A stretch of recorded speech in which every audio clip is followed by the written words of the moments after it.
এই তুই কোথায় গেছিলিস রে? ও একটুখানি ঘুরতে গেছিলাম।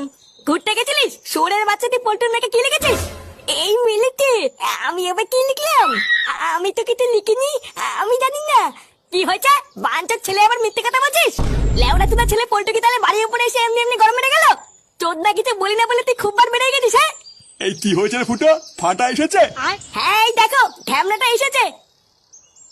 এই কি রে, তুই এইসব কি করে বেড়াচ্ছিস? হ্যাঁ, তোর জন্য আমাকে এই বয়সে এইসব কি দেখতে হচ্ছে? তুই পল্টুর মেয়েকে কি লিখেছিস? হ্যাঁ, এই মিলিতে দাদু, আমি সত্যি বলতে আমি কিছু লিখিনি।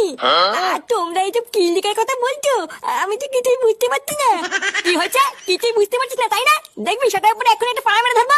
বাড়ার বাল গার ফাটে লোকের কাছ থেকে টাকা ধারছে তোকে আমি স্কুলে ভর্তি করালাম, আর তুই স্কুলে গিয়ে এইসব চুদনামি করে বেড়াচ্ছিস। বালা আমি স্কুলে গিয়ে চুদনামি করে বেড়াচ্ছি? মিথ্যে কথা বলে